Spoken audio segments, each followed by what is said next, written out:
கிறிஸ்துவுக்குள் அன்பான சாய்ஃப் தமிழ் சகோதர சகோதரிகளே, இந்த நாளிலும் இந்த மதிய வேளையிலே உங்கள் அனைவரையும் இயேசு கிறிஸ்துவின் நாமத்தில் வாழ்த்துகிறேன். இந்த சாய்ஃப் ஆன்லைன் தமிழ் ஆராதனைக்கு உங்கள் அனைவரையும் வரவேற்கிறேன். இந்த நாளிலும் பார்த்தீர்கள் என்றால்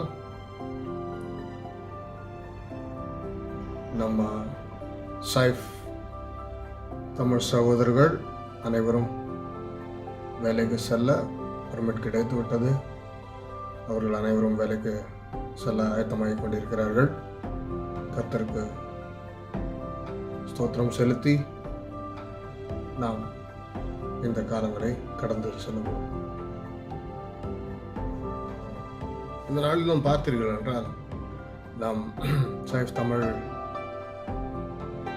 சபையிலே அநேக சகோதரர்கள் இப்பொழுது வேலைக்கு செல்லலாம் என்று தகவல் கிடைத்துவிட்டது. அநேகர் இந்த 5 ஸ்டார் ஹோட்டலில் தங்க வைக்கப்பட்ட நபர்கள், ஹோட்டல்ஸில் தங்க வைக்கப்பட்ட நபர்கள் இப்பொழுது மறுபடியும் டார்மெட்ரிக்கு சென்று அவர்கள் வேலைக்கு ஆயத்தமாகிக் கொண்டிருக்கிறார்கள். இது பெரிய கிருபை. சிறிய காலகட்டத்திலே அவர்களுக்கு இந்த பர்மிட் கிடைத்து விட்டது. அதற்கு கர்த்தருக்கு ஸ்தோத்திரம். அதே போல பார்த்தீர்கள் என்றால் இன்னொரு சாட்சி நம் சபையிலே ஒரு சகோதரி தன்னுடைய நிலம் கிடைக்காமல் வீடு கட்ட வழி இல்லாமல் இருந்து கொண்டிருந்தார். போன வருடம் அதற்காக ஜெபித்தோம், ஊருக்கு சென்றும் வந்தார்கள். அப்பொழுது பார்த்தீர்கள் என்றால் அநேக நாட்கள் இந்த நிலம் கிடைக்காமல் இருந்தது அவர்களுக்கு வீடு கட்டுவதற்கு. அந்த தாழ்வான காலகட்டங்களிலே மனரம்யமாக இருக்க வேண்டும் என்று போன வாரம் பார்த்தோம். அவர்கள் அந்த நிலம் கிடைக்காத காலகட்டங்களிலே ஞாயிற்றுக்கிழமைகளிலே பார்த்தீர்கள் என்றால் உபவாச ஜெபம் இருப்பார்கள். அதே போல் சபையிலும் உற்சாகமாக கலந்து கொண்டு சபை காரியங்களிலும் அவர்கள் எல்லா விதமான உதவிகளும் செய்து கொண்டிருப்பார்கள். அதை பார்த்த கர்த்தர் அவர்களுக்கு கொஞ்ச நாட்கள் முன்னர், ஒரு 2 வாரங்கள் முன்னர் அவர்களுக்கு அந்த நிலத்தை மறுபடியும் கொடுத்தார். ஆசீர்வதிக்கப்பட்ட நிலம், அதில் வீடு கட்டுவதற்கு கர்த்தர் ஆயத்தப்படுத்தி கொண்டிருக்கிறார். தாழ்வான காலகட்டம், அது கிடைக்காத காலகட்டத்திலிருந்து 1 வருடம் ஆகிவிட்டது. இருந்தாலும் பொறுமையாக கர்த்தருக்குள் ஆவியின் கனிகளோடு இருந்து ஜெபம் செய்யும் பொழுது இந்த காரியம் அவர்களுக்கு நடைபெற்றது. அதற்காக கர்த்தருக்கு நாம் ஸ்தோத்திரம் செலுத்த வேண்டும். அதே போல நம் சபையிலே பார்த்தீர்கள் என்றால் அநேகர் பெரிய முடிவுகளை எடுக்க வேண்டிய கட்டாயத்தில் இருக்கிறார்கள். ஒரு சில சகோதரர்கள் மறுபடியும் ஊருக்கு செல்லவும், ஒரு சில சகோதரிகள் மறுபடியும் ஊருக்கு செல்லவும் ஆயத்தப்பட்டு கொண்டிருக்கிறார்கள். இந்த காரியம் கர்த்தர் ஒரு திட்டத்தோடு நாம் சிங்கதேசத்துக்கு அழைத்து வந்தார். அப்பொழுது நாம் இந்த முடிவு எடுப்பது என்பது லேசான காரியம் அல்ல. அந்த முடிவு எடுப்பது நாம் வேதத்தை படித்து, கர்த்தரிடம் ஜெபித்து, தொடர்ந்து ஆராதனை செய்து, சில வாரங்கள் ஆகலாம், சில மாதங்கள் ஆகலாம், சில நாட்கள் கூட ஆகலாம், சில நாட்களிலே கிடைத்துவிடலாம் பதில். இப்படியாக ஒரு சில நாட்கள் கர்த்தருக்குள் நாம் நிலைத்திருந்து அவரிடம் ஜெபித்து கொண்டிருக்கும் பொழுது கர்த்தர் நமக்கு தெளிவான முடிவை தருவார். பிறகு நாம் அந்த முடிவை எடுத்த பிறகு அந்த முடிவிலே நடக்கும் பொழுது நமக்கு ஒரு சமாதானம் இருக்கும். அப்படியாக நாம் கடந்து செல்ல வேண்டும். முடிவெடுக்கும் பொழுது நாம் அனைவரும் ஜெபித்து, வேதத்தை படித்து, ஆராதனை செய்து, இது 3 காரியங்களும் செய்யும் பொழுது கர்த்தருடைய தெளிவு நமக்குள்ள வரும். அதை செய்துவிட்டு பிறகு முடிவெடுப்போம். அவர் கொடுக்கும் முடிவிலே சமாதானமும் ஆசீர்வாதமும் அவருடைய கிருபையும் அவருடைய பிரசனமும் அங்கே இருக்கும். சிறிய முடிவாக, சிறிய காரியமாக இருந்தாலும் சரி, பெரிய காரியமாக இருந்தாலும் சரி, ஊருக்கு செல்வது என்பது பெரிய காரியம். அப்பொழுது நாம் அந்த பெரிய காரியத்திலே மிகவும் கவனமாக செயல்பட வேண்டும். கேட்டுக்கொண்டு இருக்கும் சகோதர சகோதரிகள் இந்த காரியத்தை மிக கவனமாக செயல்படுத்தும்படி உங்களுக்கு இயேசு நாமத்தில் கேட்டுக்கொள்கிறேன். ஜெபம் செய்வோம். ஜெபம் செய்துவிட்டு ஆராதனைக்குள்ளாக கடந்து செல்வோம். இரக்கமுள்ள நல்ல ஆண்டவரே, இந்த அருமையான மதிய வேளையில உம்மிடம் வருகிறோம் ஐயா. இந்த COVID-19 என்கிற நோய் வந்த காலங்களிலே ஆண்டவரே பெரிய கிருபை செய்தீரே, பெரிய ஆசீர்வாதங்களை கொடுத்தீரே, எங்களை பாதுகாத்தீரே, எங்களை ஆண்டவரே சமாதானத்தோடு காத்துக்கொண்டீரே, அதற்காக நன்றி. சாட்சிகள் கொடுத்து கொண்டிருக்கும் சகோதரிகளுக்காக, சகோதரர்களுக்காக நன்றி செலுத்துகிறோம் ஆண்டவரே. அந்த சாட்சிகள் அனைத்தும் உம்முடைய கரங்களினாலே ஆண்டவரே நடைபெற்றன. நாங்கள் தொடர்ந்து பெரிய முடிவுகளை எடுக்க ஆயத்தப்பட்டு கொண்டிருக்கிறோம் அப்பா. இந்த முடிவுகளிலே உம்முடைய வசனமும் உம்முடைய சமாதானமும் ஆண்டவரே எங்களுக்கு தெளிவை தரட்டும். அந்த முடிவின் மூலமாக ஆண்டவரே நாங்கள் எதிர்கொண்டு நடக்கும் பொழுது உங்களுடைய பிரசனம் எங்களோடு கூட இருக்கட்டும் அப்பா. பெரிய முடிவுகளாக இருக்கிறது, இருந்தாலும் நாங்கள் பயப்படாமல் உம் சமூகம் நம்மோடு இருப்பதனால் எடுக்க ஆயத்தப்பட்டு கொண்டிருக்கிறோம். இந்த தேசத்துக்கு நீர் ஆசீர்வதியும். சிங்க தேசத்திலே நீர் கொடுத்து கொண்டிருக்கிற சூழ்நிலை மாற்றங்களுக்காக நன்றி செலுத்துகிறோம் அப்பா.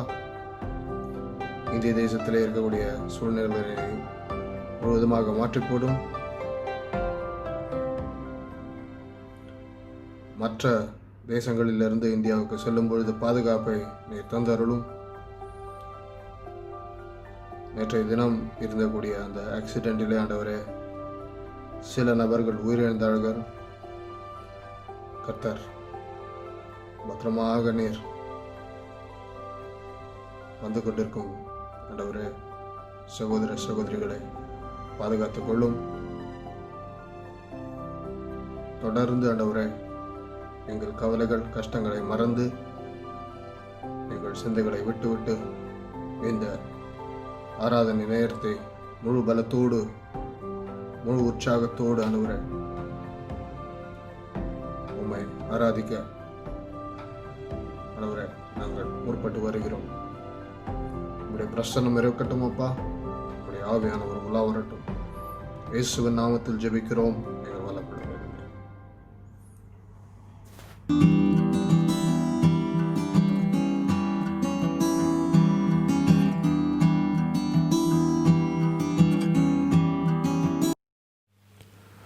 சாலமோன் ராஜா கர்த்தராகிய தேவன் பேரில் மிகவும் பற்றுதலாயிருந்தான். கர்த்தர் அவனை ஆசீர்வதித்தார், அவனை பெரிய ஞானியாக்கினார். அவன் தேவன் மீது கொண்ட மிகுந்த ஆழமான அன்பின் காரணமாக அவரை தன் மணவாளனாக பாவித்து பாடல்களை பாடியுள்ளான். அதுவே உன்னத பாட்டு என்ற புத்தகத்திலே நாம் வாசிக்கிறோம். அதில் ஒரு பகுதியிலிருந்து இந்த பாடல் இயற்றப்பட்டிருக்கிறது. குருவிகள் பாடிடும் காலம் வந்தது, காட்டு புறாக்களின் சத்தம் கேட்குது, என் நேசர் வருகிறார் என்ற பாடல் கேட்போமா?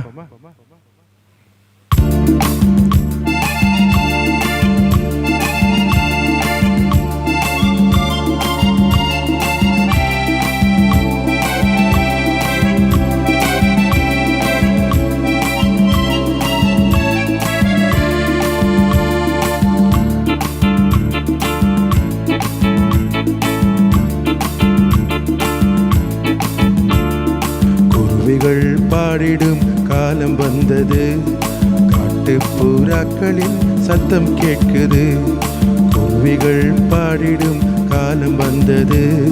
காட்டுப்புறாக்களின் சத்தம் கேட்குது. என் பிரியமேவா, என் ரூபவதிவா, உன் நேசரின் சத்தம் கேட்குதேவா. என் பிரியமேவா, என் ரூபவதிவா, உன் நேசரின் சத்தம் கேட்குதேவா. குருவிகள் பாடிடும் காலம் வந்தது, காட்டுப்புறாக்களின் சத்தம் கேட்குது.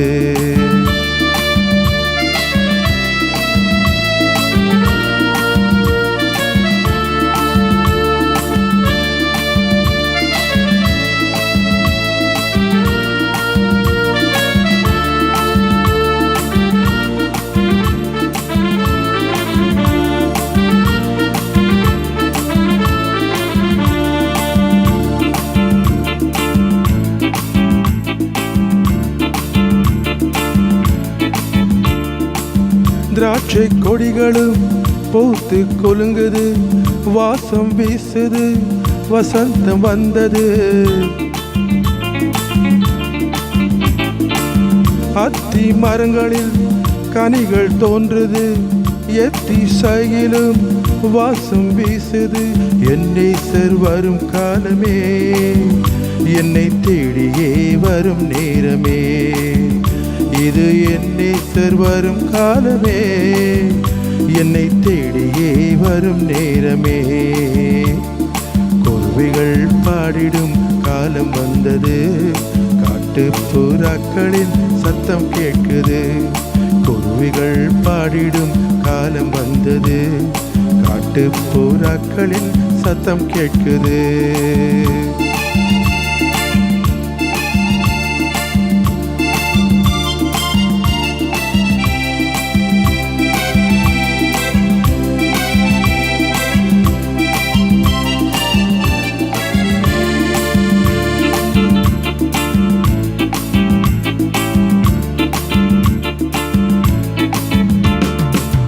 முள்ளில் மலரும் லீலி போன்றவர் அள்ளி என்னை அணைக்க வருகிறார். சாரோன் ரோஜா எந்த நேசர், அவரின் சத்தம் எனக்கு இன்பமே. வெளிவாறு கொப்பானவர், தெளி தேனிலும் மதுரமானவர். என் நேசர் வெளிமான கொப்பானவர், தெளி தேனிலும் மதுரமானவர். குருவிகள் பாடிடும் காலம் வந்தது, காட்டுப்புறாக்களின் சத்தம் கேட்குது. குருவிகள் பாடிடும் காலம் வந்தது, காட்டுப்புறாக்களின் சத்தம் கேட்குது. என் பிரியமேவா, என் ரூபவதிவா, உன் நேசரின் சத்தம் கேட்குதேவா. என் பிரியமேவா, என் ரூபவதிவா, உன் நேசரின் சத்தம் கேட்குதேவா. குருவிகள் பாடிடும் காலம் வந்தது, காட்டுப்புறாக்களின் சத்தம் கேட்குது. குருவிகள் பாடிடும் காலம் வந்தது, காட்டுப்புறாக்களின் சத்தம் கேட்குது.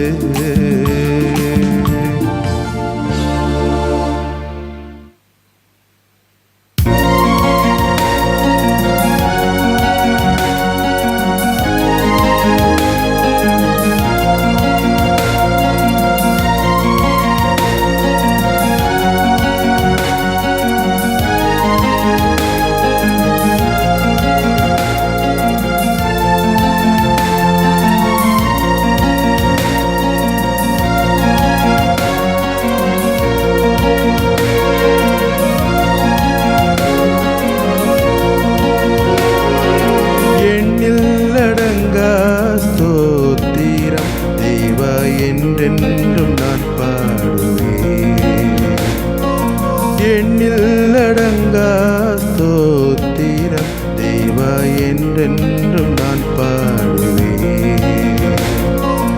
இந்நாள் வரை என் வாழ்விலே, இந்நாள் வரை என் வாழ்விலே நீ செய்த நன்மைக்கே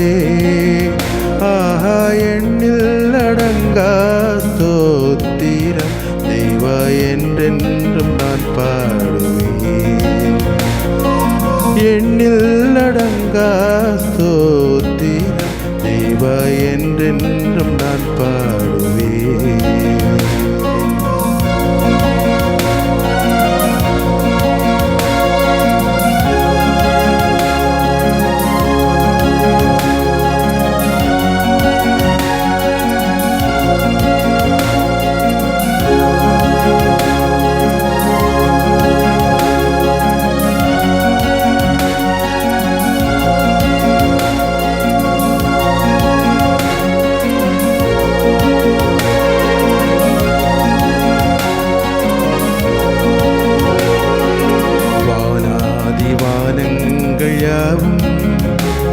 அதன் கீழுள்ள ஆகாயமும் வானாதி வானங்கள் யாவும் அதன் கீழுள்ள ஆகாயமும் பூமியில் காண்கின்ற யாவும் கர்த்தா உம்மை போற்றுமே. வானாதி வானங்கள் யாவும் அதன் கீழுள்ள ஆகாயமும் பூமியில் காண்கின்ற யாவும் கர்த்தா உம்மை போற்றுமே. ஆஹா எண்ணில் அடங்கா ஸ்தோத்திரம் தேவா என்றென்றும் நான் பாடுவேன். எண்ணில் அடங்கா ஸ்தோத்திரம் தேவா என்றென்றும் நான் பாடுவேன்.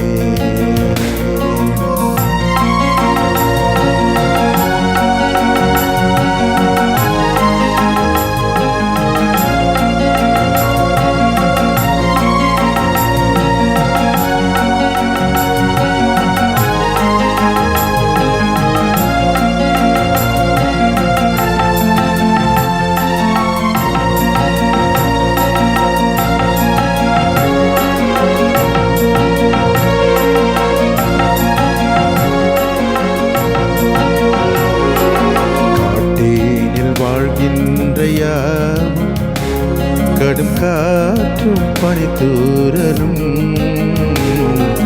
காட்டீனில் வாழ்கின்ற யாவும் கடும் காற்றும் பனித்தூறலும் நாட்டினில் வாழ்கின்ற யாவும் நாதா உம்மை போற்றுமே. காட்டீனில் வாழ்கின்ற யாவும் கடும் காற்றும் பனித்தூறலும் நாட்டினில் வாழ்கின்ற யாவும் நாதா உம்மை போற்றுமே. ஆஹா எண்ணில் அடங்கா ஸ்தோத்திரம் தேவா என்றென்றும் நான் பாடுவேன். எண்ணில் அடங்கா ஸ்தோத்திரம் தேவா என்றென்றும் நான் பாடுவேன். இந்நாள் வரை என் வாழ்விலே இந்நாள் வரை என் வாழ்விலே நீர் செய்த நன்மைக்கே ஆஹா எண்ணில் அடங்கா ஸ்தோத்திரம் தேவா என்றென்றும் நான் பாடுவேன். எண்ணில் அடங்கா ஸ்தோத்திரம் தேவா என்றென்றும் நான் பாடுவேன். தேவா என்றென்றும் நான் பாடுவேன். தேவா என்றென்றும் நான் பாடுவேன். தேவா என்றென்றும் நான் பாடுவேன்.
கர்த்தர் ஒரு நல்ல ஆராதனையின் மூலமாக நம்மை நடத்தினார்.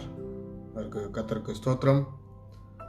மறுபடியுமாக நாம் திரு சசிகுமார் அவர்கள் அவருடைய ஊழியங்கள், திரு ரோமல் அவருடைய ஊழியங்கள் மற்றும் பிரதர் பால், சிஸ்டர் ஷாரோன், சிஸ்டர் கிறிஸ்டினா இவர்களுக்கு நாம் ஜெபிக்க கடமைப்பட்டிருக்கிறோம். மறுபடியுமாக கர்த்தருடைய வசனத்தை இந்த நாளிலே நாம் கேட்க ஆயத்தப்படும் பொழுது அதற்கான வசனங்கள் எந்த இடங்களிலிருந்து வருகிறது என்று பார்ப்போம். மார்க்கு 7ஆம் அதிகாரம் 7ஆம் வசனத்திலிருந்து 13ஆம் வசனம் வரை அனைவரும் படிப்போம். மனுஷருடைய கற்பனைகளை உபதேசங்களை போதித்து வீணாய் எனக்கு ஆராதனை செய்கிறார்கள் என்றும் எழுதியிருக்கிற பிரகாரம் மாயக்காரராகிய உங்களை குறித்து ஏசாயா நன்றாக தீர்க்க தரிசனம் சொல்லியிருக்கிறான். நீங்கள் தேவனுடைய கட்டளையை தள்ளிவிட்டு மனுஷருடைய பாரம்பரியத்தை கை கொண்டு வருகிறவர்களாய் கிண்ணங்களையும் சொம்புகளையும் கழுவுகிறீர்கள் மற்றும் இப்படிப்பட்ட அநேக சடங்குகளையும் அனுசரித்து வருகிறீர்கள் என்றார்.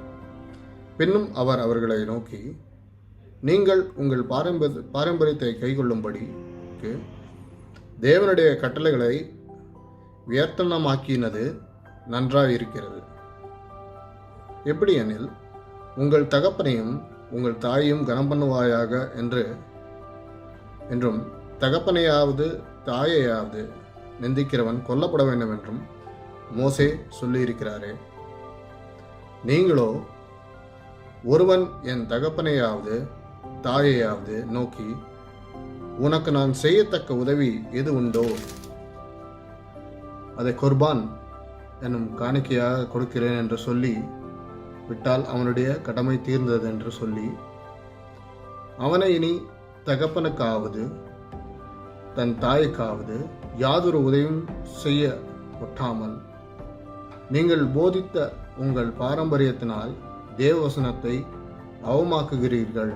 இதுபோலவே நீங்கள் மற்ற அநேக காரியங்களையும் செய்கிறீர்கள் என்று சொன்னார். இந்த பகுதியிலிருந்து திரு சசிகுமார் அவர்கள் இந்த நாளிலே நமக்கு கர்த்தருடைய வார்த்தையை கொடுப்பார்கள். மற்ற காரியங்களை ஒதுக்கிவிட்டு, எல்லா சிந்தனைகளையும் கவலைகளையும் ஒதுக்கிவிட்டு கர்த்தருடைய வசனத்தை கேட்டு அவருக்குள் இன்னும் வளர்ந்து பலம் பெறுவோம். ஆமென்.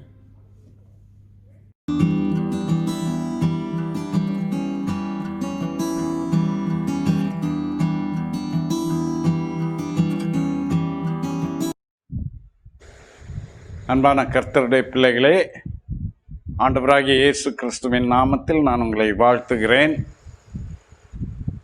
இந்த நாட்களிலே கர்த்தர் உங்களை விசேஷித்த பாதுகாப்பிலே வைத்திருக்கிறார் என்று நான் விசுவாசிக்கிறேன். பல நெருக்கடிகள், அடுத்தது என்ன என்று தெரியாத சூழ்நிலைகள் இருந்தாலும் கர்த்தர் உங்களை கைவிட்டு விடவில்லை. கர்த்தருடைய பிரசன்னம் உங்களோடு இருக்கிறது. அதை நீங்கள் உணர்கிறீர்கள் என்று நான் கர்த்தருக்குள் விசுவாசிக்கிறேன். இந்த நாட்களின் செய்திகளும் உங்களுக்கு மிகவும் பயனுள்ளதாக இருக்கும் என்று கர்த்தருக்குள் நான் நம்புகிறேன்.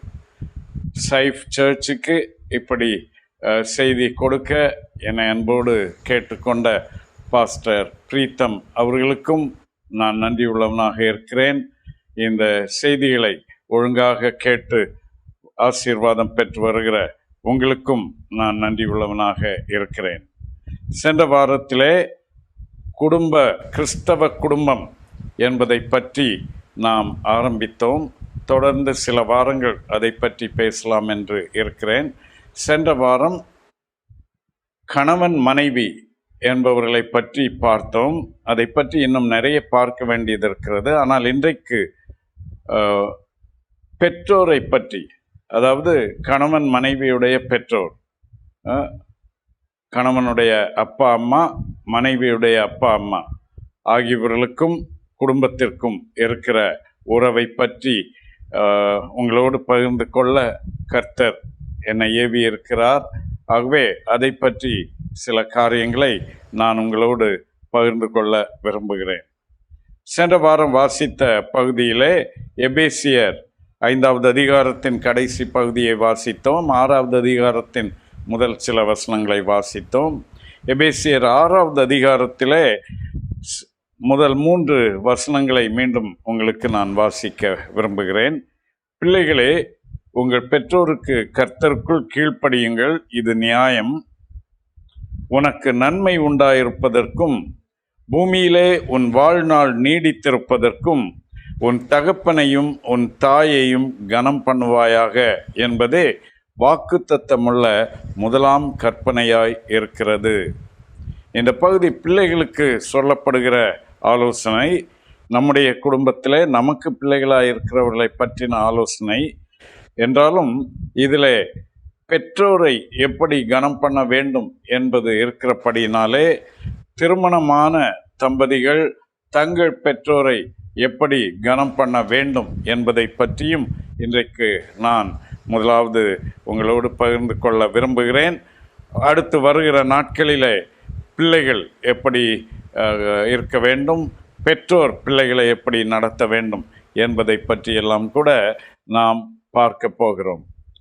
மார்க்கு சுவிசேஷம் 7வது அதிகாரத்திலே இன்று நமக்கு வாசிக்கப்பட்ட பகுதியிலே இயேசு அந்த பரிசேயரை பற்றி ஒரு குறை சொல்லுகிறார்.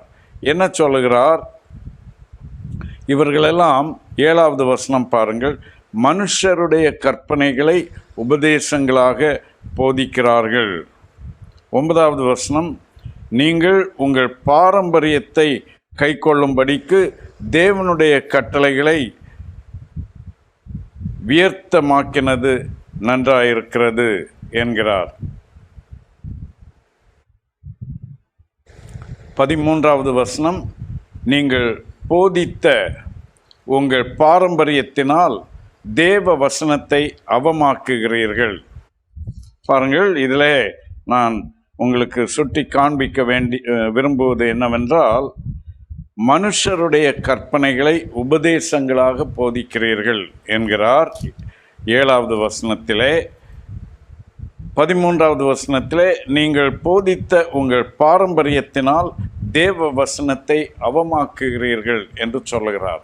அன்பானவர்களே, குடும்பம் என்றால் எப்படி இருக்க வேண்டும், நம்முடைய வாழ்க்கை எப்படி இருக்க வேண்டும், நாம் பணத்தை எப்படி சம்பாதிக்க வேண்டும், எப்படி சேமிக்க வேண்டும், எப்படி செலவு செய்ய வேண்டும், எப்படி விரயம் செய்யக்கூடாது, எப்படி மற்றவர்களுக்கு பகிர்ந்து கொடுக்க வேண்டும் என்பதை பற்றியெல்லாம் நாம் வேறு எங்கேயும் தேடி அலைய வேண்டியதில்லை. நமக்கு வேதாகமத்திலே தெளிவான போதனைகள் கொடுக்கப்பட்டிருக்கின்றன. இதைவிட உசிதமான போதனை வேறு எங்கும் கிடையாது. ஆகவே இந்த வேதாகமத்தை தேடி கண்டுபிடிப்பதன் மூலம் நாம் வாழ்க்கை எப்படி வாழ வேண்டும் என்பதை நாம் கற்றுக்கொள்ள முடியும். இந்த வேதாகமம் கற்றுக் கொடுக்கிற காரியங்களுக்கு 2 வார்த்தைகள் பயன்படுத்தப்பட்டிருக்கின்றன. ஒன்று போதகம் என்பது, இன்னொன்று உபதேசம் என்பது. ஆகவே தான் சபைகளிலே போதகர் என்றும் உபதேசியார் என்றும் வைத்திருக்கிறோம். போதகருடைய வேலை என்ன? அவர் வேத வசனத்தை போதிக்கிறவர். உபதேசியாருடைய வேலை என்ன? அவரும் வேத வசனத்தை உபதேசிப்பவர். உபதேசம் என்று சொன்னால் ஏதோ அவருக்கு தோன்றினதெல்லாம், அவர் எங்கேயோ படித்ததெல்லாம், அவருடைய அனுபவத்தில் அவர் கண்டுபிடித்ததையெல்லாம் உபதேசிப்பது அல்ல. வேதத்தில் இருக்கிற கொள்கைகள், டாக்ட்ரின்ஸ் என்பதுதான் உபதேசம் என்றும் போதனை என்றும் சொல்லப்பட்டிருக்கிறது. வேதத்தின் போதனை என்ன? ஒரு காரியத்தை பற்றி வேதம் என்ன போதிக்கிறது? கிறிஸ்தவ குடும்பம் என்றால் கிறிஸ்தவ குடும்பத்தை பற்றி வேதத்தின் போதனை என்ன? உதாரணமாக பார்க்கிறோம், ஆண்டவர் முதலாவது மனிதனை படைத்தார், பின்பு அவனுக்கு ஏற்ற துணையாயிருக்கும்படி ஸ்திரீயை படைத்தார் என்று பார்க்கிறோம். ஆக இது ஒரு வேத உபதேசம். இப்படி வேதத்தின் உபதேசங்களைத்தான் நாம் தேடி கண்டுபிடித்து அவற்றை தான் பின்பற்ற வேண்டும். இங்கே பெற்றோரை கனம் பண்ணுகிற காரியத்தை குறித்த உபதேசங்கள். அதற்கு பதிலாக அந்த மனிதர்கள் அன்றைக்கு என்ன செய்து கொண்டிருந்தார்களாம்? அந்த யூதர்கள், மார்க் 7:7 சொல்லுகிறது, மனுஷருடைய கற்பனைகளை உபதேசங்களாக போதிக்கிறீர்கள். கற்பனைகள் என்றால் அவர்கள் மனதிலே என்ன கற்பனை செய்தார்கள் என்று அர்த்தமல்ல. மனுஷர்கள் கொடுத்த கட்டளை, உலக பிரகாரமான போதனைகள், உலக பிரகாரமான போதனைகளை போதித்து கொண்டிருக்கிறீர்கள். ஆகவே நீங்கள் எனக்கு செய்கிற ஆராதனை வீண், சும்மா அது ஒரு ஏமாற்று வேலை. என்னுடைய போதனை என்ன என்பதை நீங்கள் ஏற்றுக்கொள்ளவில்லை என்றால் என்னை நீங்கள் ஆராதிப்பதில் அர்த்தமில்லை என்று சொல்லுகிறார். அப்படி என்றால் கர்த்தருடைய பிள்ளைகளாகிய நாம், கர்த்தரை ஆராதிக்கிற நாம், அவர் ஒவ்வொரு காரியத்தை குறித்தும் என்ன போதிக்கிறார் என்பதை நாம் வேதத்திலிருந்து கற்று கண்டுபிடித்து அதை கடைபிடிக்க கடமைப்பட்டவர்களாக இருக்கிறோம். இந்த குறிப்பிட்ட பகுதியிலே பெற்றோரை கனம் பண்ணுவதை பற்றி மனித கட்டளைகள், மனித வழக்கங்கள், அவற்றை பின்பற்றக்கூடாது. வேதம் என்ன சொல்லுகிறது என்பதைத்தான் பின்பற்ற வேண்டும் என்கிறார். மார்க் 7:8 சொல்லுகிறார், நீங்கள் தேவனுடைய கட்டளையை தள்ளிவிட்டு மனுஷருடைய பாரம்பரியத்தை கை கொண்டு வருகிறீர்கள். ஆம், ரெண்டையும் கடைபிடிக்க முடியாது. சிலர் சொல்லுவார்கள், நான் ரெண்டுக்கும் முக்கியத்துவம் கொடுக்கிறேன் என்று. பாருங்கள், வீட்டிலே ஒரு சிறப்பான வைபவம் நடைபெறுகிறது. வீடு, கர்த்தர் ஒரு புது வீட்டை கொடுத்திருக்கிறார், அதை பிரதிஷ்டை செய்கிறோம் என்றால் அங்கேயும் ரெண்டையும் செய்கிறோம். உலக பாரம்பரியத்தையும் கடைபிடிக்கிறோம், கர்த்தரையும் பிரியப்படுத்த வேண்டும் என்று நினைக்கிறோம். கர்த்தர் எங்களுக்கு கொடுத்த வீட்டை பிரதிஷ்டை செய்யும்போது 15 ஆண்டுகளுக்கு முன்னர் எங்கள் சபை போதகரை அழைத்திருந்தோம். எங்கள் உடன்பிறப்புகளையும் அவர்களுடைய குடும்பங்களையும் அழைத்திருந்தோம். அப்படி வந்த எங்கள் உறவினர்களிலே ஒருவர் என்னிடத்தில் வந்து, பால் எங்கே இருக்கிறது, அதை இங்கே ஹாலில் நடு அறையிலே அல்லவா காய்க்க வேண்டும் என்றெல்லாம் சொல்ல ஆரம்பித்தார்.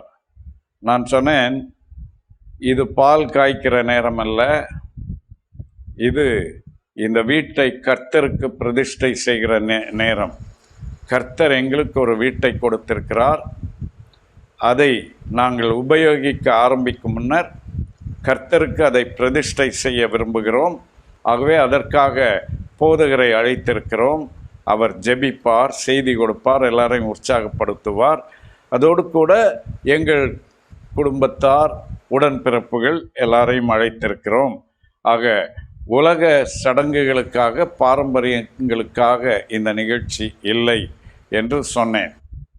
ஆனால் அநேக நேரங்களிலே இதையும் செய்ய வேண்டும், அதையும் செய்ய வேண்டும் என்று நினைக்கிறோம். ஒரு காரணம் மற்றவர்களை பிரியப்படுத்த வேண்டும் என்பதற்காக, இன்னொரு காரணம் நமக்குள்ளேயே ஒரு பயம், ஒருவேளை அதை செய்யாததினாலே ஏதாவது குழப்பம் வந்து விடுமோ என்று. அதே போல திருமணங்களிலே, இது ஆடி மாதம் திருமணம் செய்யக்கூடாது என்றெல்லாம் பாரம்பரியம் இருக்கிறது. ஆகவே பயந்து திருமணத்தை ஆடி மாதத்திலே நடத்துவதில்லை. ஆண்டவருக்கு சாட்சியாக சொல்லுகிறேன், எங்களுடைய திருமணம் ஆடி மாதத்திலே தான் நடத்தினோம். ஆனால் அதனால் நாங்கள் கெட்டுப்போய் விடவில்லை. கர்த்தரை நம்பி நடத்தினோம், கர்த்தர் நடத்தி வைத்தார். ஆகவே தொடர்ந்து அவரே எங்களோடு இருந்து எங்களை நடத்தி வருகிறார். உலக பாரம்பரியத்திற்கு முக்கியத்துவம் கொடுத்தோம் என்றால் அது நம் தலை மீது பாரமாக உட்கார்ந்து கொண்டு நம்மை அடிமைகளாக மாற்றிவிடும். நாம் ஆண்டவருக்கு அடிமைகள்.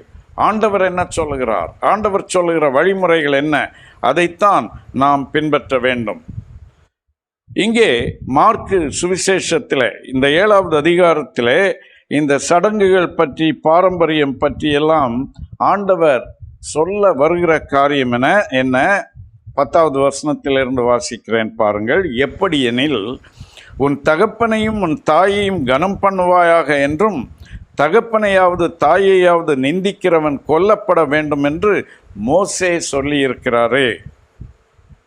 நீங்களோ, ஒருவன் தன் தகப்பனையாவது தாயையாவது நோக்கி, உனக்கு நான் செய்யத்தக்க உதவி எது உண்டோ அதை கொர்பான் என்னும் காணிக்கையாக விட்டால் அவனுடைய கடமை தீர்ந்தது என்று சொல்லி அவனை இனி தன் தகப்பனுக்காவது தன் தாய்க்காவது யாதொரு உதவியும் செய்ய ஒட்டாமல், நீங்கள் போதித்த உங்கள் பாரம்பரியத்தினால் தேவ வசனத்தை அவமாக்குகிறீர்கள்.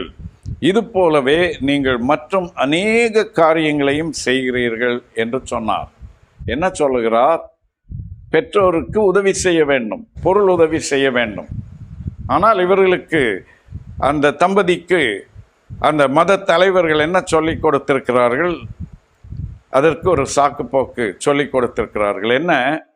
ஒரு தொகையை காணிக்கையாக கொடுத்து விடு. பெற்றோர் கேட்டால், ஐயையோ உங்களுக்கெல்லாம் உதவி செய்ய முடியாது, ஏனென்றால் அந்த தொகை நான் காணிக்கையாக கொடுத்து விட்டேன் என்று சொல்லிவிடு என்று. கர்த்தர் அதை ஏற்றுக்கொள்வதாக இருந்தால் இங்கே கர்த்தர் அதற்கு ஆட்சேபம் தெரிவித்திருக்க மாட்டார். இங்கே அவர் ஆட்சேபம் தெரிவிக்கிறபடியினால் அப்படிப்பட்ட மாய்மால ஏமாற்று வேலைகளை தேவன் அங்கீகரிப்பது இல்லை. சிலர் ஊழியங்களுக்காக அதிகம் கொடுக்கிறார்கள், நிறைய தியாகம் செய்கிறார்கள், ஏழைகளுக்கு நிறைய உதவி செய்கிறார்கள். ஆனால் அவர்களுடைய பெற்றோர் ரொம்ப வறுமையில், ரொம்ப கஷ்டத்தில் இருப்பார்கள். வேதாகமம் சொல்கிறது, என்ன காரணம்? நீங்கள் தாயையும் தகப்பனையும் கனம் பண்ண வேண்டும். உன் வாழ்நாட்கள் ஆசீர்வாதமாய் இருப்பதற்காக உன் தாயையும் தகப்பனையும் கனம் பண்ணு என்று யாத்ராகமம் 20:12, உபாகமம் 5:16 போன்ற பகுதிகளிலே சொல்லப்பட்டிருக்கிறது. ஆக நாம் நன்றாய் இருக்க வேண்டுமென்றால் நம்முடைய தாயையும் தகப்பனையும் கனம் பண்ண வேண்டும் என்று வேதம் போதிக்கிறது. கனம் பண்ணுவது என்று சொன்னால் என்ன?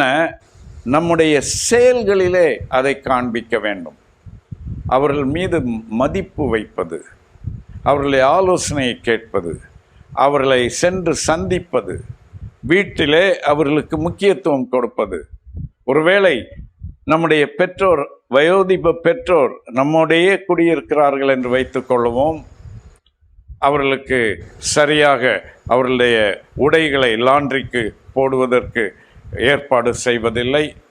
அவர்கள் அழுக்கான உடைகளை அணிந்திருக்கிறார்கள். அவர்களுக்கு குறித்த நேரத்தில் அவர்களுக்கு விருப்பமான சாப்பாட்டை கொடுப்பதில்லை. மிச்சம் மீதி இருக்கிறதை சாப்பிட்டு கொள்ளுங்கள் என்று சொல்லுவது. வீட்டிற்கு யாராவது நண்பர்களோ விருந்தினர்களோ வந்தால் அவர்களை நம்முடைய பெற்றோருக்கோ பெற்றோரை அவர்களுக்கோ அறிமுகம் செய்து வைப்பதில்லை. சிலர் பெற்றோரை, பிள்ளைகளை பள்ளிக்கூடத்திற்கு அழைத்து செல்வதற்கும் வீட்டிலே வாட்ச்மேன் போல காரியங்களை கவனித்துக் கொள்வதற்கும் என்றும் பயன்படுத்துகிறார்கள். இதெல்லாம் தேவனுக்கு பிரியமில்லாத காரியங்கள், நம்முடைய வாழ்நாட்களுக்கு ஆசீர்வாதத்தை கொண்டு வராத காரியங்கள். அவர்கள் மூலமாகத்தான் நாம் இந்த உலகத்திற்கு வந்திருக்கிறோம். ஆகவே அவர்களை கனம் பண்ணி கவனிப்பதை நாம் ஒரு ட்ரட்ஜரியாக, ஐயோ இதையும் செய்ய வேண்டியது இருக்கிறதே, எவ்வளவு நாள் இன்னும் இருக்கப் போகிறார்கள் என்கிற எண்ணத்தோடு செய்யக்கூடாது. அவர்களை அன்போடு பராமரிக்க வேண்டும்.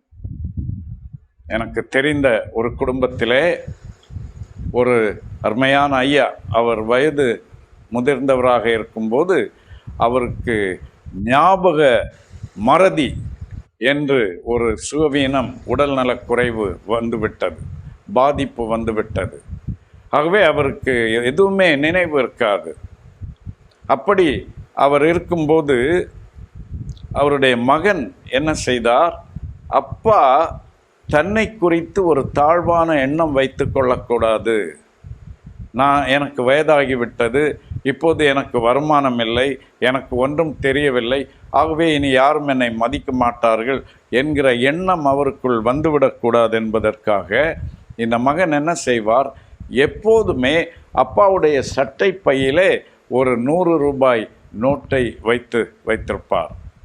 அப்போ எல்லாம் 500 ரூபாய் நோட்டெல்லாம் கிடையாது. ரூபாய் நோட்டு தான் பெரிய நோட்டு. ஆக அந்த பெரிய நோட்டை அவருடைய பாக்கெட்டிலே வைத்திருப்பார். அப்பா ஒருவேளை அதை தெரியாமல் எடுத்து கிழித்து போட்டு விடலாம், இல்லை என்றால் வேறு யாருக்காவது எடுத்து கொடுத்து விடலாம். என்றாலும் பரவாயில்லை. அப்பா சட்டை பையை பார்க்கும்போது அங்கே பணம் இருக்க வேண்டும். அவருக்கு நான் ஒரு கனத்திற்குரிய நபர், என்னிடத்தில் பணக்குறை இல்லை என்கிற ஒரு எண்ணத்தை கொடுக்க வேண்டும் என்கிற ஒரு ஆர்வத்திலே அவர் அப்படி செய்தார். இது எனக்கு ரொம்ப சந்தோஷமாக இருந்தது அதை பார்த்தது. பெற்றோரை கனம் பண்ணுவது என்றால் இப்படித்தான். நிறைய காரியங்களை அவர்கள் செய்ய விரும்புவார்கள். அவர்கள் இன்னும் வயது குறைந்தவர்களாக இருக்கிற நாட்களிலே அவர்கள் செய்ய விரும்பின பல காரியங்களை அவர்களால் செய்ய முடிந்திருக்காது. யாருக்காவது ஒரு உதவி செய்ய வேண்டும், யாருக்காவது ஒரு பொருள் வாங்கி கொடுக்க வேண்டும், ஒரு உடை வாங்கி கொடுக்க வேண்டும் என்றெல்லாம் ஆசைப்படுவார்கள். ஏன் அவர்கள் முன்பு செய்ய முடியவில்லை என்றால், உங்கள் கல்லூரி ஃபீஸ் கட்டுவதற்காக, உங்களுக்காக செலவுகள் செய்வதற்காக அவர்கள் அநேக தியாகங்கள் செய்ய வேண்டியது இருந்தது. ஆகவே செய்ய முடியவில்லை. இன்றைக்கு அவர்களுக்கு செய்ய ஆசை, ஆனால் அவர்களுக்கு அதற்கு வாய்ப்பு இல்லை. அப்போ பிள்ளைகள் என்ன செய்ய வேண்டும்? அப்பாவுடைய அம்மாவுடைய உணர்வுகள் என்ன என்பதை அறிந்து அவர்கள் அதை செய்வதற்கு இவர்கள் உதவி செய்ய வேண்டும். மாறாக அவர்கள் கையிலே சேமித்து வைத்திருக்கிற பொருளை யாருக்காவது கொடுத்தால் கூட அவர்களை திட்டுவது, அவர்களை தரக்குறைவாக பேசுவது, இந்த வேலையெல்லாம் செய்யக்கூடாது, இனிமேல் இதெல்லாம் வைத்து கொள்ளக்கூடாது என்றெல்லாம் சொல்வது, இது அவர்களுடைய மனதை அதிக புண்படுத்தும். ஒருவேளை நேரடியாக நம்மிடத்திலே சொல்ல மாட்டார்கள், ஆனால் உள்ளத்திலே எண்ணி எண்ணி வேதனைப்படுவார்கள். அன்பானவர்களே, பெற்றோர் இன்னும் கொஞ்ச நாள் தான் நம்மோடு இருக்கப் போகிறார்கள். தயவு செய்து அதை மறந்து விடாதீர்கள். இன்னும் கொஞ்ச நாள் தான் இருக்கப் போகிறார்கள். அந்த நாட்களிலே நாம் அவர்களை அன்போடு கவனித்து கொண்டோம் என்றால், அவர்கள் நம்மை விட்டு கடந்து போய்விட்ட பிறகு நமக்கு அவர்களை பற்றிய நினைவுகள் சந்தோஷமானவையாகவும் திருப்தியானவையாகவும் இருக்கும். என்னுடைய பெற்றோர் 2 பேரும் இன்றைக்கு இந்த உலகத்திலே இல்லை. ஆனால் அடிக்கடி அவர்களை நான் நினைத்து பார்க்கிறேன். குறிப்பாக அவர்களுடைய வாழ்க்கையின் இறுதி நாட்களிலே அவர்களோடு நான் பேசின காரியங்கள், அவர்கள் என்னோடு பேசின காரியங்கள், அவையெல்லாம் எனக்கு அதிக மன நிறைவை தருகின்றன. அவர்களை சந்தோஷப்படுத்த முடிந்தது. அவர்கள் என்னை சந்தோஷப்படுத்தினார்கள். ஆக அதனால் இப்போது மனதிலே துக்கம் இல்லை. ஆனால் அவர்களை சரியாக கவனிக்காமல் போய்விட்டோம் என்றால் அந்த இழப்பு, அந்த துக்கம் நம்மை பாதித்து கொண்டே இருக்கும். அது சரி செய்ய முடியாத ஒரு துக்கமாக மாறி போய்விடும். இன்னும் ஒன்றையும் சொல்கிறேன். பெற்றோர் என்றால் யாருடைய பெற்றோர்? கணவனுடைய பெற்றோரா, மனைவியுடைய பெற்றோரா? என்றைக்கு உங்கள் 2 பேருக்கும் திருமணம் ஆகிவிட்டதோ அன்று முதல் உங்கள் 2 பேருக்கும் 2 ஜோடி பெற்றோர் இருக்கிறார்கள் என்பதை மறந்துவிடக்கூடாது. கணவனுடைய பெற்றோர் மனைவிக்கும் பெற்றோர் தான், மனைவியுடைய பெற்றோர் கணவனுக்கும் பெற்றோர் தான்.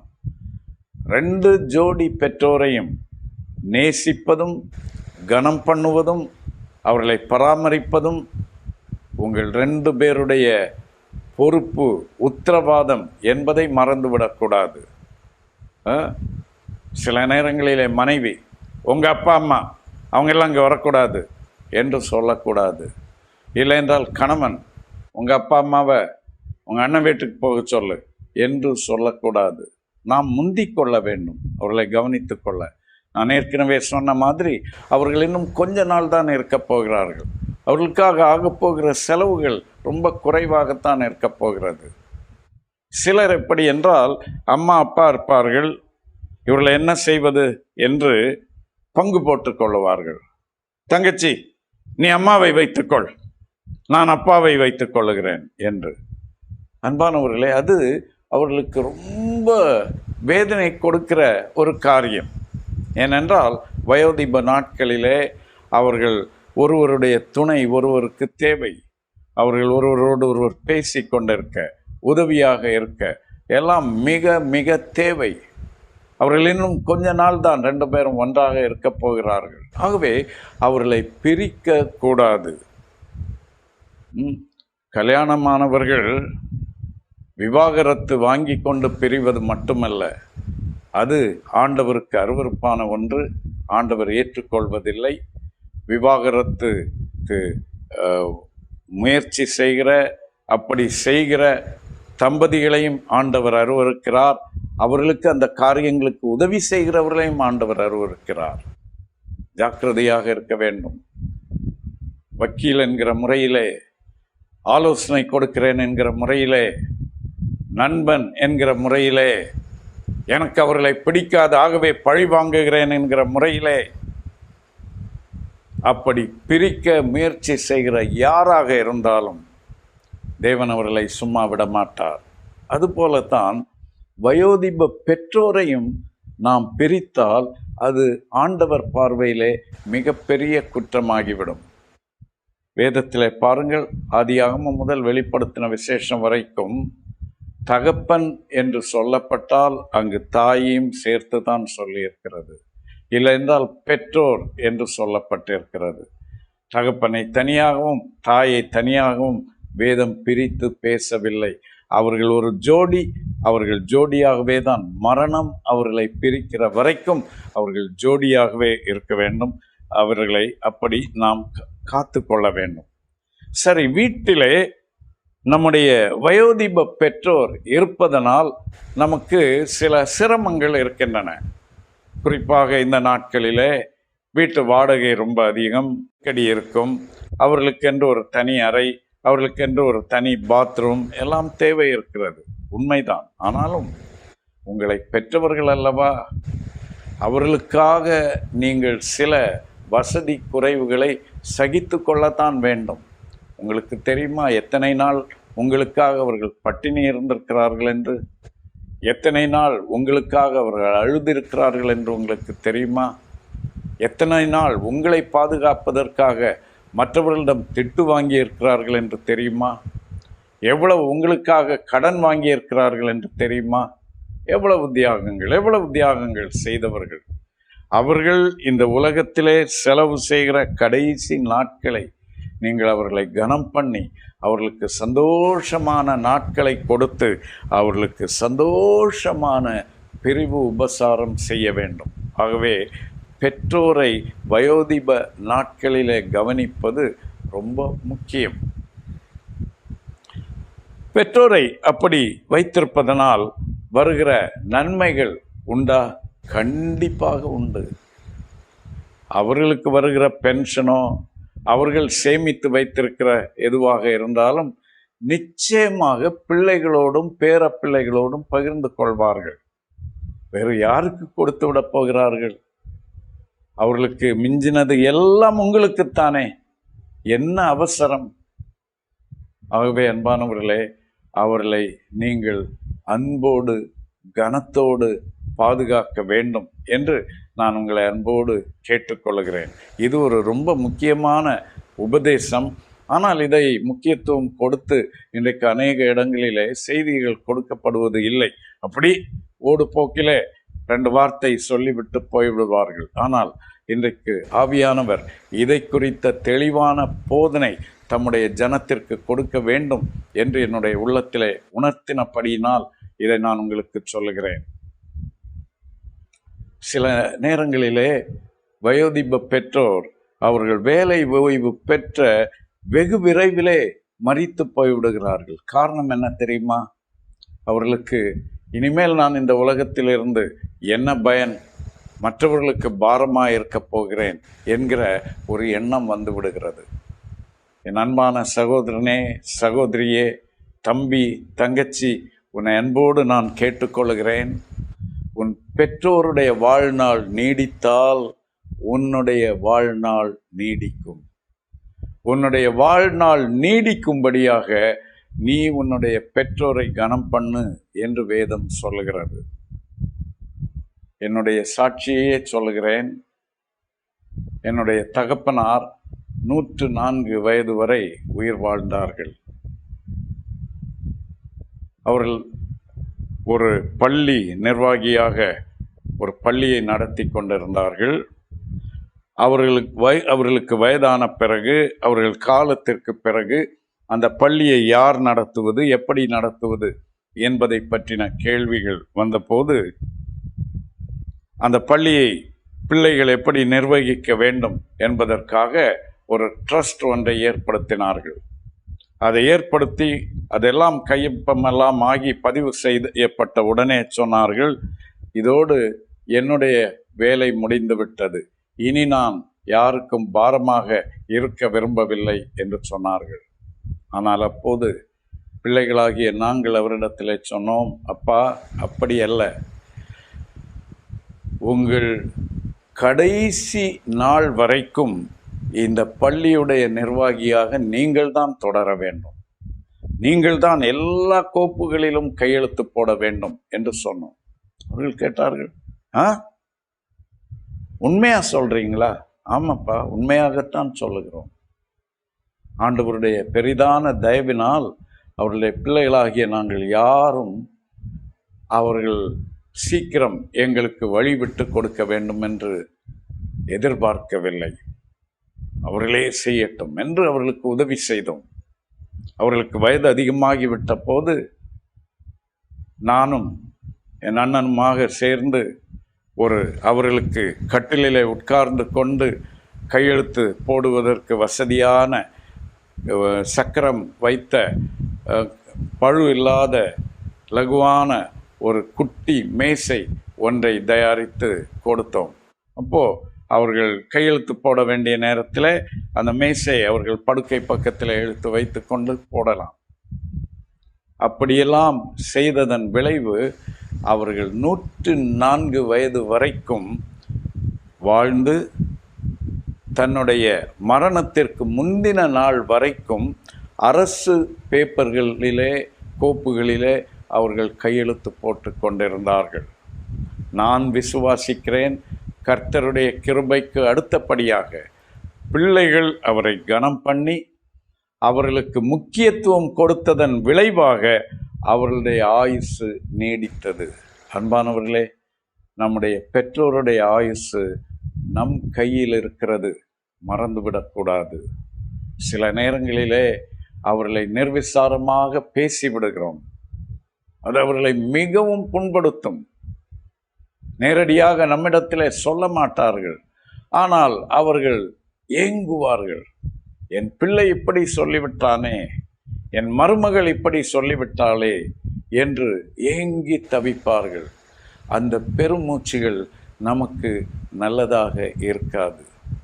வயோதிப பெற்றோர் நமக்காக ஜெபிக்கிறவர்களாக இருப்பார்கள். சாமுவேலை பற்றி பாருங்கள். 1 சாமுவேல் 12வது அதிகாரம் 23வது வசனம். 1 சாமுவேல் 12வது அதிகாரத்திலே நாம் பார்ப்பது என்னவென்றால், இஸ்ரவேல் ஜனங்கள் வயோதிபனான சாமுவேலிடத்திலே போய் சொல்கிறார்கள், ஐயா, நீங்க எங்களுக்கு தலைவராக இருப்பது எங்களுக்கு ரொம்ப போர் அடித்து விட்டது, எங்களுக்கு ஒரு சேஞ்ச் வேண்டும். என்னப்பா சேஞ்ச் வேணும்? மற்றவங்களுக்கெல்லாம் ராஜா இருக்கிறாங்க இல்லையா, அது மாதிரி எங்களுக்கு ஒரு ராஜா வேண்டும் என்றார்கள். அப்போ சாமுவேல் ஆண்டவரிடத்தில் சொல்லுகிறார். ஆண்டவர் சொல்லுகிறார், அப்பா மகனே, அவர்கள் உன்னை தள்ளிவிடவில்லை, என்னைத்தான் தள்ளிவிட்டார்கள். நான் வேண்டாம் என்றுதான் ராஜாவை கேட்கிறார்கள், கொடுத்து விடுவோம் என்று சொல்லிவிட்டார் ஆண்டவர். அப்படி அவர்களுக்கு ராஜாவை கொடுத்து விட்ட போது கூட பாருங்கள், 1 சாமுவேல் 12:1 சொல்லுகிறது, நீங்கள் எனக்கு சொன்னபடியெல்லாம் உங்கள் சொற்கேட்டு உங்களுக்கு ஒரு ராஜாவை ஏற்படுத்தினேன். ஆமாம், உங்க பேச்சை கேட்டு, உங்க தொல்லை தாங்க முடியாமல், உங்களுடைய வற்புறுத்தலினாலே உங்களுக்கு ஒரு ராஜா கொடுக்கப்பட்டிருக்கிறார். ஆனால் நான் எப்படி உங்களிடத்திலே வாழ்ந்து வந்திருக்கிறேன். 3வது வசனத்திலிருந்து பாருங்கள். இதோ இருக்கிறேன், கர்த்தரின் சந்நிதியிலும் அவர் அபிஷேகம் பண்ணி வைத்தவருக்கு முன்பாகவும் என்னை குறித்து சாட்சி சொல்லுங்கள். நான் யாருடைய எருதை எடுத்துக்கொண்டேன், யாருடைய கழுதையை எடுத்துக்கொண்டேன், யாருக்கு அநியாயம் செய்தேன், யாருக்கு இடுக்கண் செய்தேன், யார் கையில் பரிதானம் வாங்கி கொண்டு கண் சாடையாயிருந்தேன், சொல்லுங்கள். அப்படி உண்டானால் அதை உங்களுக்கு திரும்ப கொடுப்பேன் என்றான். அதற்கு அவர்கள், நீர் எங்களுக்கு அநியாயம் செய்யவும் இல்லை, எங்களுக்கு இடுக்கண் செய்யவும் இல்லை, ஒருவர் கையிலும் ஒன்றும் வாங்கவும் இல்லை என்றார்கள். அதற்கு அவன், அதாவது சாமுவேல், நீங்கள் என் கையில் ஒன்றும் கண்டுபிடிக்கவில்லை என்பதற்கு கர்த்தர் உங்களுக்கு எதிராக சாட்சியாயிருக்கிறார். அவர் அபிஷேகம் பண்ணினவரும் இன்று அதற்கு சாட்சி என்றான். அதற்கு அவர்கள், அவர் சாட்சிதான் என்றார்கள். சரி, பிறகு என்ன பார்க்கிறோம்?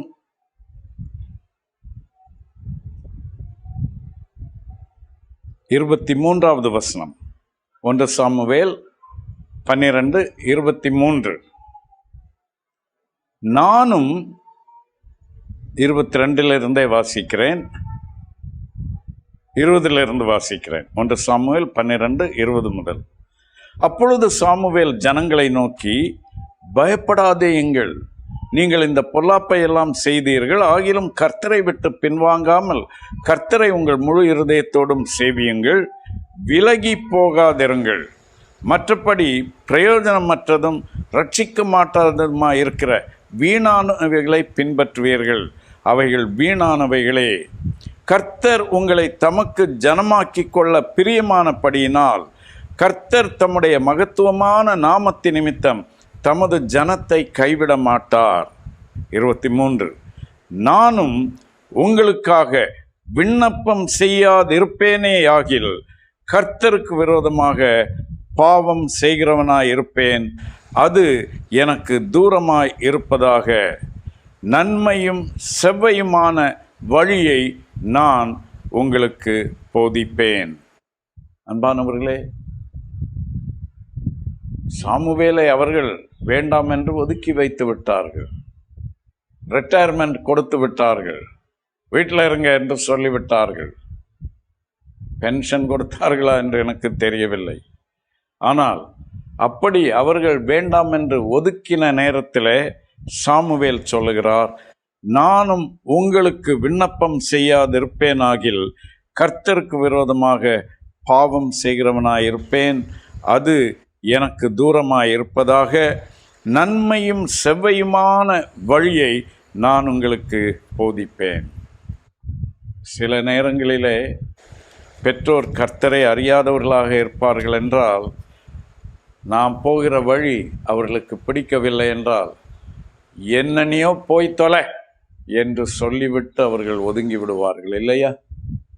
ஆனால் இங்கே பாருங்கள், இவர்கள் தவறான வழிகளில் சென்ற போதும் கூட, தன்னை வேண்டாம் என்று ஒதுக்கின போதும் கூட சாமுவேல் என்ன சொல்கிறார்? உங்களுக்காக விண்ணப்பம் செய்வேன், நன்மையும் செவ்வையுமான வழியை நான் உங்களுக்கு போதிப்பேன். ஆம் அன்பானவர்களே, வயோதிப பெற்றோர் நம்மோடு இருப்பார்கள் என்றால் அவர்கள் நன்மையும் செம்மையுமான வழியை நமக்கு போதிப்பார்கள். ஒரு பெரிய முதலீடு செய்ய போகிறோம், அது அப்பாவிடத்திலும் சொல்லவில்லை, அம்மாவிடத்திலும் சொல்லவில்லை. ஆனால் மற்றவர்களிடத்திலே சொல்லுவது அவர்கள் காதில் விழுகிறது. ஆகவே அவர்களுக்கு தெரியும். அப்போ என்ன செய்வார்கள்? ஆண்டவரே, என் மகன் இந்த காரியத்தை செய்ய போகிறான், என் மகள் இந்த காரியத்தை செய்ய போகிறாள், ஆண்டவரே அதில் கேடு வராதபடி காத்து கொள்ளும், அந்த முயற்சியை ஆசீர்வதியும், இந்த தப்பு நடக்க இருக்கிறது ஆண்டவரே, அதிலிருந்து என் பிள்ளைகளை தடுத்து நிறுத்தும், காப்பாற்றும் என்று சொல்லுவார்கள். அது மட்டுமல்ல, மகனே உன்னோடு நான் கொஞ்சம் பேச வேண்டும். என்ன சும்மா சொல்லுங்க, டைம் ஆச்சு போகணும். இருப்பா ஒரு நிமிஷம், இதை நீ கொஞ்சம் பார்த்து செய்ப்பா, எனக்கு மனசுக்கு பாரமாக இருக்கிறது, இந்த வழி சரியாக தெரியவில்லை என்று ஒரு வார்த்தை சொல்லுவார்கள். நன்மையும் செவ்வையுமான வழியை உங்களுக்கு போதிப்பார்கள். அவர்கள் சொல்லுவது நமக்கு ஒரு எச்சரிப்பாக இருக்கும். அவர்கள் சொல்லுவது கரெக்டாக இருக்கும். இன்றைக்கு எத்தனை பேர், ஐயோ எனக்கு ஆலோசனை கொடுக்க எனக்கு பெற்றோர் இல்லாமல் போயிற்றே, ஐயோ என்னுடைய சந்தோஷத்தை பகிர்ந்து கொள்ள என்னுடைய பெற்றோர் இன்று என்னிடத்தில் இல்லையே என்று துடித்து கொண்டிருக்கிறார்கள். ஆனால் நீ கர்த்தர் உனக்கு கொடுத்த பெற்றோரை நிர்விசாரமாய் நடத்தி கொண்டிருக்கிறாயா? கர்த்தர் உன்னோடு பேசி கொண்டிருக்கிறார். அவர்களை கனம் பண்ணு, உன் வாழ்நாள் நீடித்திருக்கும்படி கனம் பண்ணு. அவர்கள் உனக்காக ஜெபிக்கும்படி கனம் பண்ணு. அவர்கள் உனக்கு நல் ஆலோசனைகள் கொடுக்கத்தக்கதாக அவர்களை கனம் பண்ணு. அவர்கள் உனக்காக பொக்கிஷங்களை சேர்த்து வைக்கிறவர்கள். நீதிமொழிகள் 13வது அதிகாரத்தின் 22வது வசனம் சொல்லுகிறது, நல்லவன் தன் பிள்ளைகளின் பிள்ளைகளுக்கு சுதந்திரம் வைத்து போகிறான். நல்லவன் தன் பிள்ளைகளின் பிள்ளைகளுக்கு சுதந்திரம் வைத்து போகிறான். 2 காரியங்களை உங்களுக்கு நினைப்பூட்ட விரும்புகிறேன். நம்முடைய பெற்றோர் நமக்கும் நம்முடைய பிள்ளைகளுக்கும் செல்வங்களை வைத்து போகிறார்கள், சுதந்திரத்தை வைத்து போகிறார்கள் என்பதை மறந்துவிடக்கூடாது. சில நேரங்களிலே வயதானவர்கள் தங்களை குழப்பிக் கொள்கிறார்கள். ஐயோ, நான் ஒரு உயில் எழுதி வைத்து விடட்டுமா, இது யாருக்கு அது யாருக்கு என்றெல்லாம் எழுதி வைத்து விடட்டுமா, இன்னார் இந்த தப்பு செய்தார்கள், ஆகவே அவர்களுக்கு இது கொடுக்கப்படக்கூடாது, இன்னாரை எனக்கு ரொம்ப பிடிக்கும், ஆகவே அவர்களுக்கு கொஞ்சம் கூட கொடுக்க வேண்டும் என்றெல்லாம் எழுதி வைத்து விடலாமா என்றெல்லாம் யோசிக்கிறார்கள். அன்பானவர்களே, எதுவும் தேவையில்லை. இன்றைக்கு உலகத்திலே இருக்கிற நீதி அமைப்புகள் எல்லாவற்றையும் பார்த்து கொள்ளுகின்றன. உங்கள் காலத்திற்கு பிறகு அவை சரியாக பகிரப்படத்தக்கதாகத்தான் இன்றைக்கு நீதி அமைப்புகள் இருக்கின்றன. அதில் எந்த தவறும் நடக்கப் போவது இல்லை.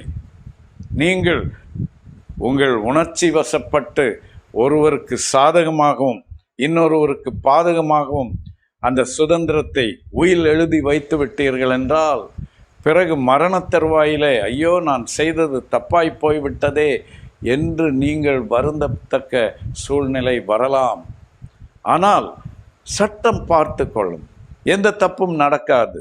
ஒருவர் தனக்கு அதிகமாக அபகரித்து கொள்ள விரும்பினாலும் நீதிமன்றம் அதை தடுக்கும். ஆகவே நீங்கள் கவலைப்பட தேவையில்லை, கர்த்தர் பார்த்து கொள்வார். ஆனால் அப்படி சுதந்திரத்தை வைத்துவிட்டு போகிறீர்களா என்பது ரொம்ப முக்கியம்.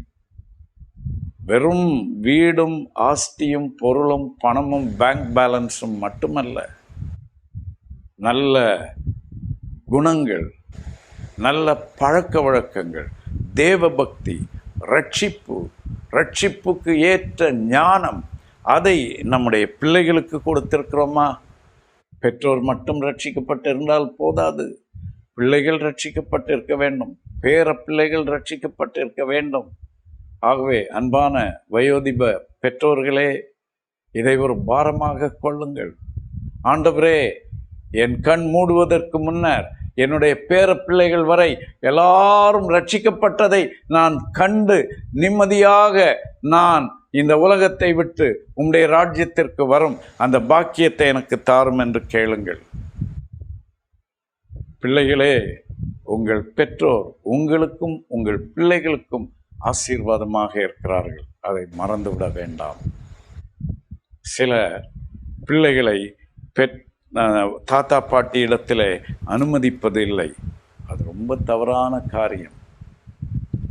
உனக்கு உன்னுடைய அப்பா அம்மாவை பிடிக்கவில்லை, இல்லை என்றால் உன்னுடைய மாமனார் மாமியாரை பிடிக்கவில்லை என்பதற்காக, அவர்களை தண்டிக்க வேண்டும் என்பதற்காக உன்னுடைய பிள்ளைகளை அவர்களை விட்டு பிரிக்கிறையே.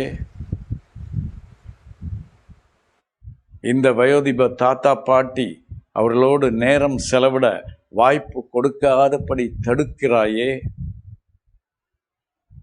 கர்த்தர் தண்டிப்பார். கவனமாக இருக்க வேண்டும். வேதத்தில் என்ன வாசிக்கிறோம்?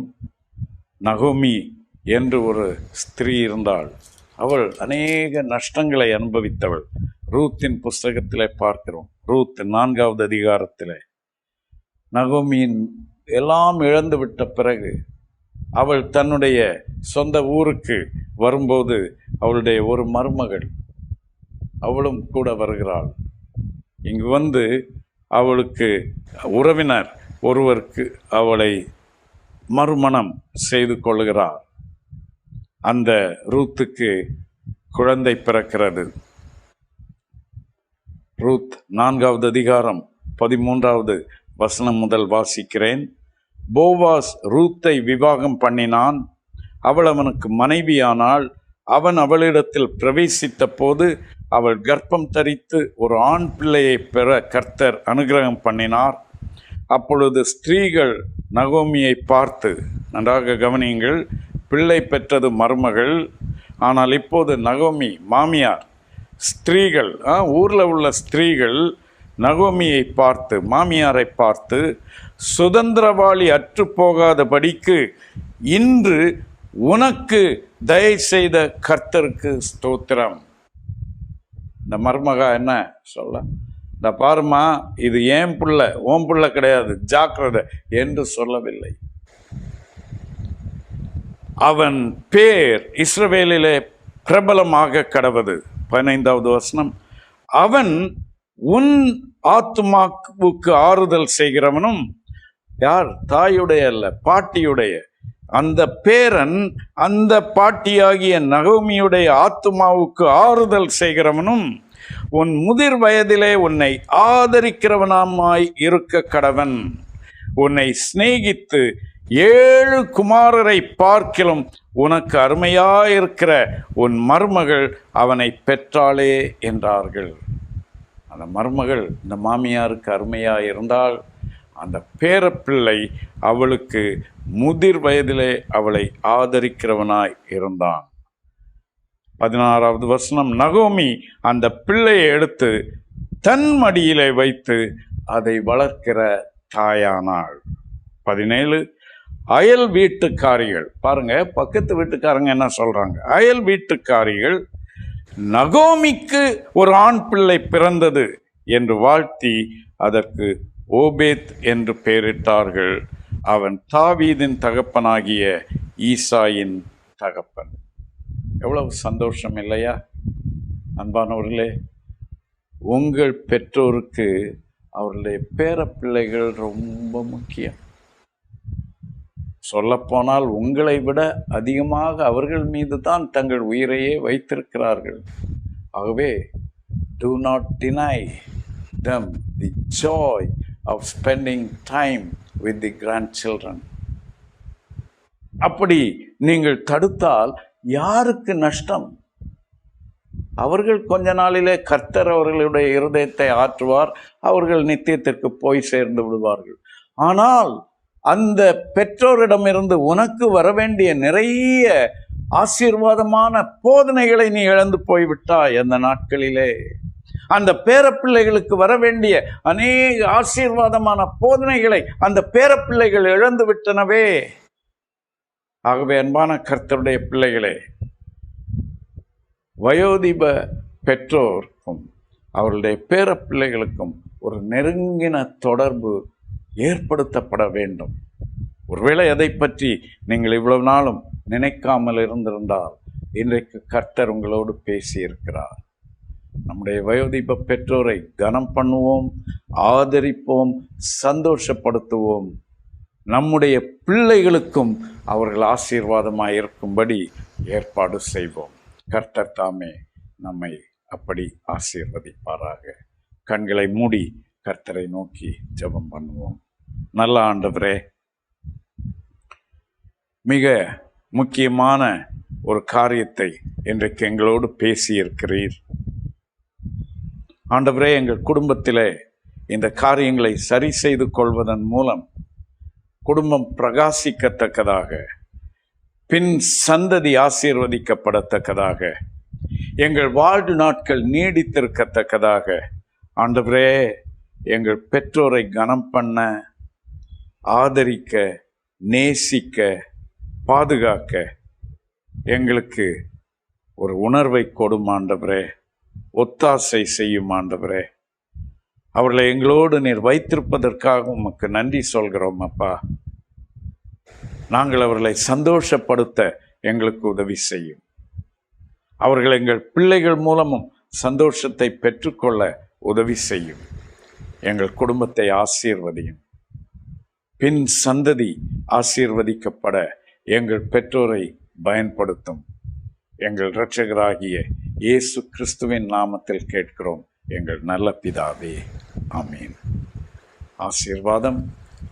நம்முடைய ஆண்டவராகிய இயேசு கிறிஸ்துவின் கிருபையும் பிதாவாகிய தேவனுடைய அன்பும் பரிசுத்த இன்றும் என்றும் சதா காலமும் நம் அனைவரோடும் இருப்பதாக.